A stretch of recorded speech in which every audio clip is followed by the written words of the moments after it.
So today I'm going to be telling you everything you need to know about Interrailing. If you've come over from TikTok and you want to know how I arranged that insane trip around Europe for just £650, I'm going to show you that at the end of the video. And the reason I'm leaving it till the end is I think you need to understand how these trips work, the questions you need to be asking yourself when you're arranging your trip, because that was just an example and I wouldn't want anyone to just follow that route and just book everything that I did, because you're going to have different interests to me, you're going to want to see different places, you're going to have different time restraints. So I want you to understand how you can customize this trip for you. And then just for the example, I'll show you how I went about booking it and the different apps that I used, so you can then go and arrange the perfect trip for yourself. So this example is based on a budget of £1,000 for the whole month, and that includes everything: food, activities, the trains, the accommodation. So I've tried to keep it super duper budget and I've booked the cheapest hostels. You don't have to do that. You might have a bigger budget, and so maybe you can throw in a few hotels around the route,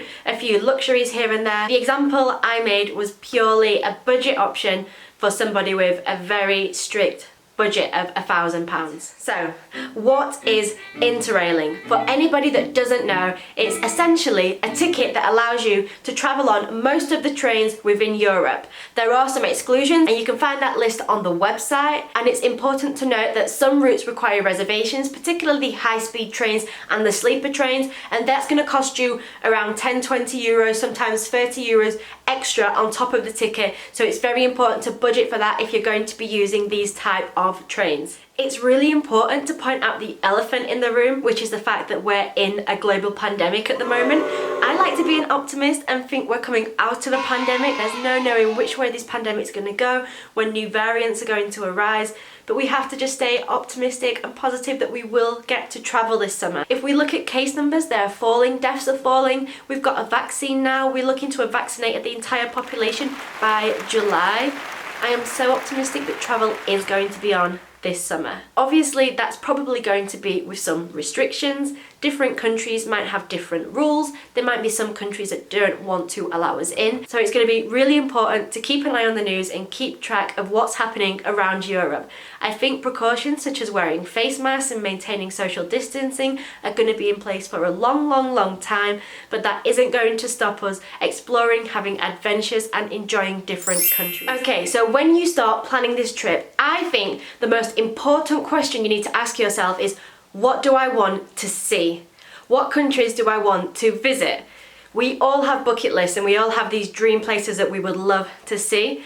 And this is a time to start ticking off those Europe destinations. There are so many different types of Interrail ticket, and it's important that you buy the right one for you. You want to make sure that you're going to get enough trips on the ticket, but you don't want to overspend and buy a ticket that's got too many trips that you're not going to need. So I'm going to go through the website with you and show you the different ticket options so you can get an idea of what ticket you might need. So this is the Interrail website. And there are so many different types of passes. It can be very intimidating when you first start to look. You need to decide which countries you want to see, because that's going to determine what ticket you buy. So the main way in which the tickets can be divided is between a global pass or a one country pass. And a one country pass is obviously going to be cheaper, but it's only going to allow you to travel within one country.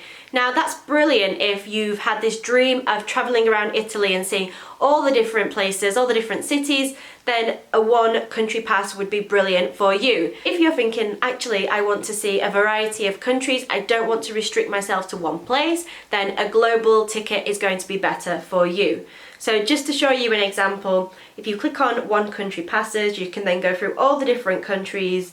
Let's just pretend we wanted to see the Italy passes. You can then look through all the different options, whether you travel within 3 days in that month, 4 days within 1 month, 5 days within 1 month. Now, what that means is that the ticket is valid for 1 month, but you can only travel, so you can only use the trains on a particular number of days. So that's essentially what that means, and we're going to come on to that when we talk about the global passes. So maybe you want to do a one country trip, and this is going to be the option for you if that is the case. It's worth pointing out that the youth tickets are cheaper than the adult tickets, so if you're under 28 you're going to be able to buy these passes for a lot cheaper than somebody who is over 28. So just to look at this example, the youth ticket is £96.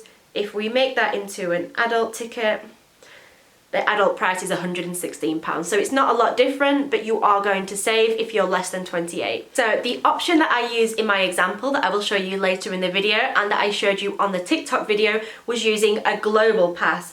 Now, the global pass allows you to travel within 33 different countries. If we have a look at the prices of these, like previously, it varies depending on how many days you want to travel. This is where you knowing where you want to go comes into play. For the example that I used, I picked the 7 days within 1 month because I needed 7 days of travel to get to all of the destinations that I wanted to visit. There are obviously thousands and thousands of different routes that you can take with these Interrail passes, and maybe I'll do a different video on a variety of different routes. If you're interested, comment below and let me know. If you want a longer trip, they have these where you can travel with 10 days within 2 months. They also have 15 days within 2 months. The most expensive tickets they have are these kind of continuous tickets where you can travel on any day. There's no limitations in what days you travel.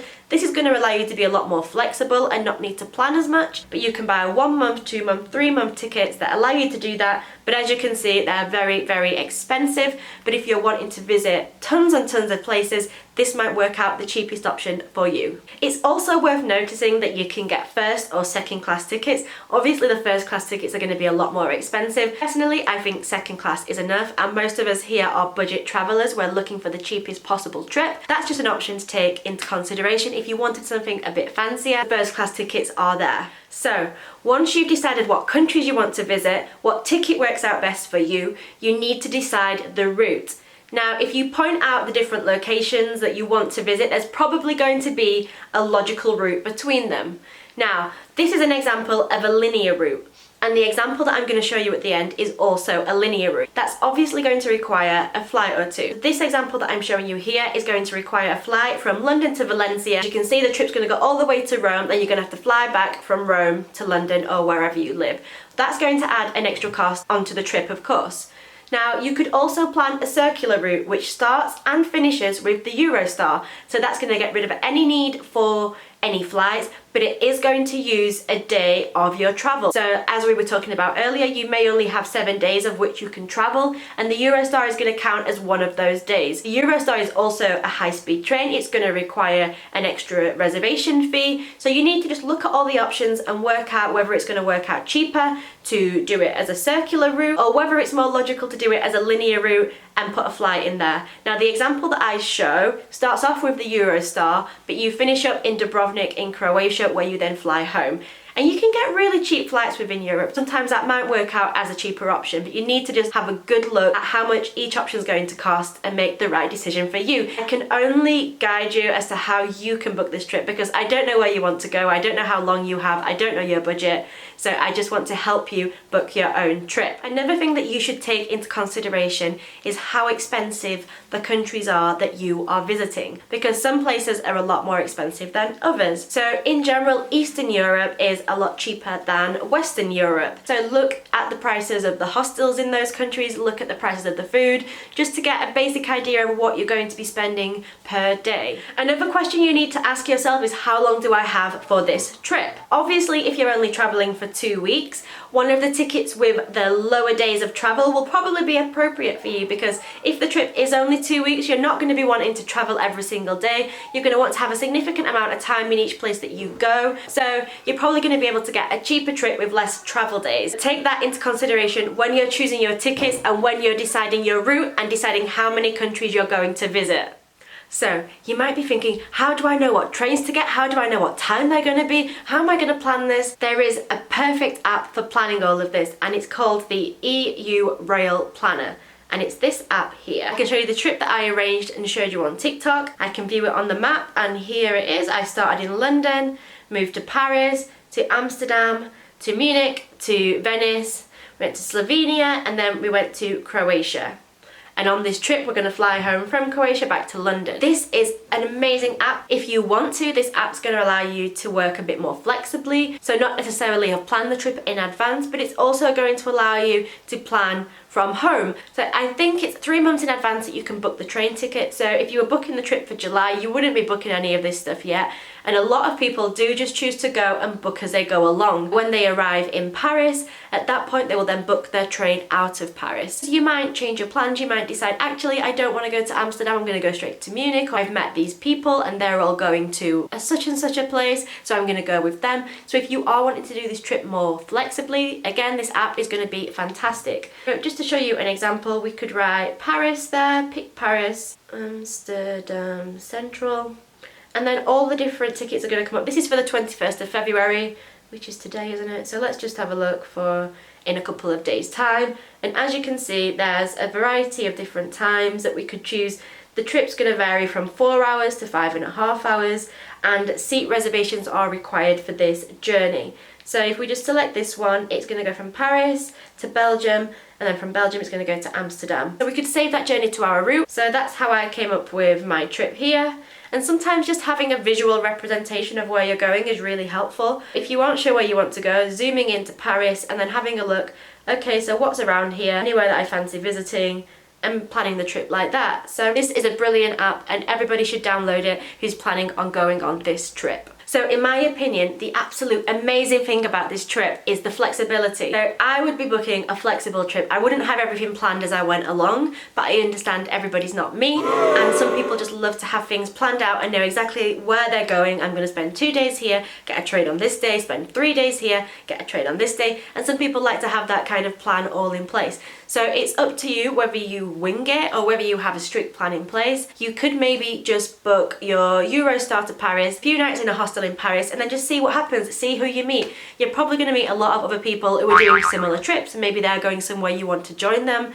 It's completely up to you. The flexibility is amazing, but I do also appreciate that the uncertainty could be quite stressful for some people. Let's just say we've booked our train journeys and we want to now book our accommodation. We could do this in advance, or we could do this as we were going along. So the app I'm going to show you, Hostelworld, will allow you to book places at the last minute. So you could be sat on a train from Paris to Amsterdam, and while you're on that train, go on to Hostelworld, have a look for the different hostels available and book something like that. You can do it that last minute, or you can book ahead of time. So I'm going to show you how we would do it by booking ahead of time if we were planning that trip right now. So this is the app, Hostelworld, highly recommend. You could also use booking.com and Airbnb, and if there's more than one of you traveling, sometimes it could work out cheaper to book a hotel or to book a place on Airbnb. Obviously, let's look at all your options. I prefer hostels personally, especially if you're traveling alone. This is where you're going to meet people. Hotels, Airbnbs can be quite isolating. You're just going to be there by yourself. Very few ways of meeting new people. So at least in a hostel, you're going to have your dorm. You're probably going to maybe have breakfast together. It's the easiest way that you're going to meet new people while you're traveling. And that's the best thing about this trip. You're going to meet so many people from all over the world and make friends for life. So this is the app. Let's just say we've arrived in Paris. We want somewhere to stay in Paris. So you're going to type in Paris into your location, put in your dates. Let's just use some pretend dates here. And let's just say we're one guest traveling by ourselves. Search. So we could spend forever looking through them, but just to make it easier, we're going to filter by price. So we want to see the cheapest first. Now the cheapest isn't always the best, but I prefer to search like this and then look for the first cheap option with good reviews. So that's got 6.7, I'm not feeling that. If we look down a bit, okay, this one's got 8, dorms from £16 a night, that sounds really good. If we click through and just have a quick look at the pictures, looks really nice. Everybody's rated it really good for location, staff, facilities, atmosphere, but then you can click on the map and have a look where it is in relation to other things. And as you can see, it's just on the outskirts there. So that would be an option, but you can spend forever looking through them all, reading the different reviews, because what somebody would give a place a negative review for, you might not necessarily find a problem. And in the same way, someone might have rated a place brilliant for a certain reason, you might not find that factors so brilliant. So read what people have said and book the place that works for you. And obviously hostels are going to have a variety of rooms. They're going to have private rooms if that's what you want, but they're also going to have dorms. And then the dorm rooms are going to be divided into the number of beds. So it may be a 6-bed dorm, it may be an 8-bed dorm, maybe a 12-bed dorm. And then some dorms are going to be mixed, so have a variety of men and women, boys and girls in there. And some will be female-only dorms. The female-only dorms are sometimes a bit more expensive than the mixed dorms, because obviously currently they can only put women in there, so it's going to be harder for them to fill those rooms up, so they have to put a bit of an extra price on there for that. But I've stayed in many mixed dorms throughout my life and never had an issue. A lot of people just keep themselves to themselves when they're in the room and go to the social areas to socialise, so it doesn't necessarily make a big difference to your stay, but obviously everybody's different, so take that into consideration when you're looking for a bed. Let's just use this one as an example. It's got great reviews, look at the pictures, then we're going to press choose room. And as we've just discussed, there's a standard 4-bed female dorm, basic 4-bed mixed dorm, standard 6-bed mixed dorm, and then you can choose between the private rooms if that's what you wanted. Now for our budget trip, I'm just choosing the cheapest options, so for this example, the standard 6-bed mixed dorm is going to be the cheapest option.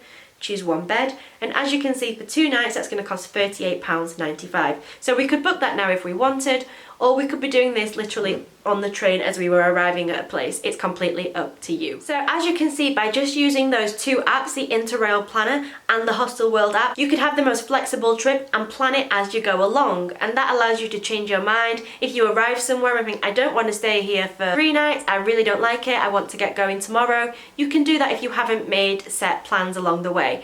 So again, it's up to you what you prefer. Personally, I would prefer the flexible trip, but these apps are going to allow you to do it whichever way you want. So I've given you so much information in the video up to this point. I don't even think you need me to show you how to book the example trip, but I will just quickly go through it, just so you can take everything we've just talked about and see it being put into action, and hopefully that will help you when you're booking your trip. When I was planning my trip, I decided I wanted to go to Paris, Amsterdam, Venice and Croatia. They were the set places in my head that I wanted to go. So I wrote them down, I plotted them on a map to see where they were, what this route would look like if I just went to those places. Now some routes end up being quite long. That's where some stop-off points came into play. So when I tried to look from Amsterdam to Venice, it was a very long route. I noticed there was kind of a stop in Munich, and when I thought about it, I was like, I'd love to see Munich. So that's where I put the stop in Munich. And then from Venice going to Croatia, again, it was a very long train. I realised with my 7 days of travel, I could still afford to put another location on there, and that's where Slovenia came into it. I noticed that was a nice natural stop and I'd get to see another country. So the first thing we're going to do is book the ticket on the Interrail website, like I showed you earlier. I then pick the dates that I want to go. So I know I want to go in July. My annual leave starts on the 5th of July. I'm gonna head to Paris on the 5th of July. So we're going to go on the EU Rail Planner, and we put from London to Paris, and we'd put our date in whichever date it was that you were planning on leaving, and then we'd look at the different times that were available. Now as you can see, some of them have a changeover, some of them are direct. So let's just say we want to go for this one that's direct. Leaves London St Pancras at 7:52 in the morning. We're going to get to Paris at 11:17. That's going to give us a whole day in Paris when we arrive. So we're going to save that journey. We're going to call this my trip. Add this trip, and that's the first train booked.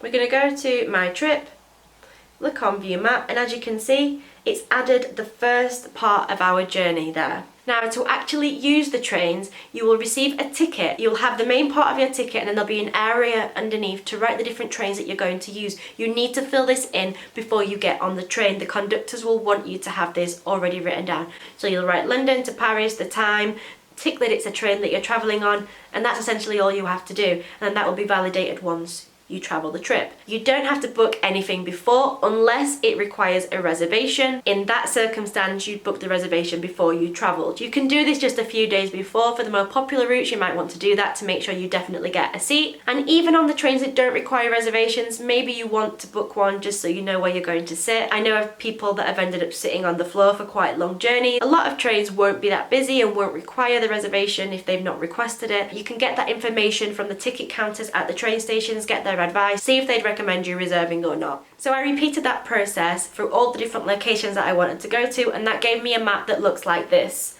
And as you can see, there's a really long journey between Amsterdam and Munich, but the rest are pretty short journeys, or relatively short journeys, and we finish up down there in Croatia. That's how I booked the trains for this trip. Like I said before, you don't have to do this in advance. Having an idea of where you're going is really helpful when you're on a really strict budget, because being flexible, you don't know where you're going to go, how much things are going to cost in that country, and the budget really can be blown out of the water very, very quickly. So when I was planning this trip, I drew out a calendar, and I find that really, really helpful to kind of visualize the days, how many days you're going to spend in each place. I'll just show you.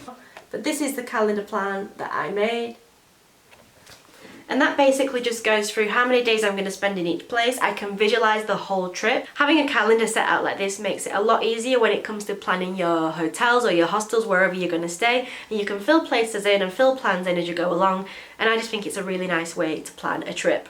So once I'd bought the ticket, I planned out the trains I was going to take. I then knew how many days I was going to be in each location, and then it was really, really easy to use the Hostel World app, like I showed you earlier in the video, to book the different accommodation. On the TikTok video that I made, I briefly wrote how much the hostels were going to cost in each place.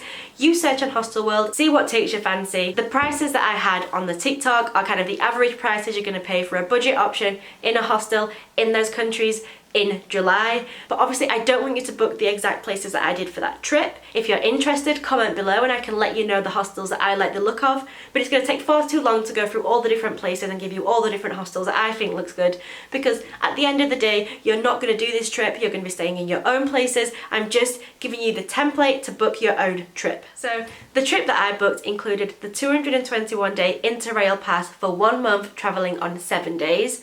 I then booked all the trains in between. To get from Split to Dubrovnik, there isn't an actual train station in Dubrovnik, so I had to get a bus. So I included the price for the bus from Split to Dubrovnik, and that was £18. And then I added up all the prices for the hostels that I'd booked along the way. Just to give you an example price, the £653 is just for your transport and your accommodation. The person who I was planning this trip for had a £1,000 budget. This left them with £351 for spending money on this trip, which doesn't sound a lot, but divided by the days that we're out there, it comes to around £14 per day, and that is a pretty good budget when all you have left to buy is food. You can easily get by spending £5 a day on food. If your hostel has free breakfast, like most do, like I said, you can get your breakfast and even take some lunch with you from the hostel, so you only really have to buy your dinner. If you're buying food at a supermarket, it's going to be super cheap, and that's going to leave you a little bit of extra money if you want to go to a museum or get a bus somewhere else, and that's going to build up. You're not necessarily going to spend that £14 per day every day. So if one day you have a really cheap day and only spend £5, that's going to roll over onto the next day. So I honestly believe you can do this on such a tight budget, but everybody's going to have a different budget, and this is just one example. So I've talked for so long about this, and there's so much more I could tell you. I can't wait for the summer where we're going to do a trip, and we'll film ourselves along the trip, and I'll show you how you can survive on such a tight budget. We're really excited to do that, and fingers crossed, we pray COVID allows us to do this. So subscribe to my channel and hit that notification button, because there's going to be some amazing videos coming once travel reopens. If you have any more questions about this trip, ask in the comment section. I'll be answering all comments within 24 hours. If you don't already follow me on TikTok, go across there, give me a follow. I post really great content on there, and there's some really exciting things coming soon. Thanks for watching this far. If you like this video, give it a like. It means a lot and really helps my videos. Keep an eye on the community tab where I post polls asking you all what video you would like to see next.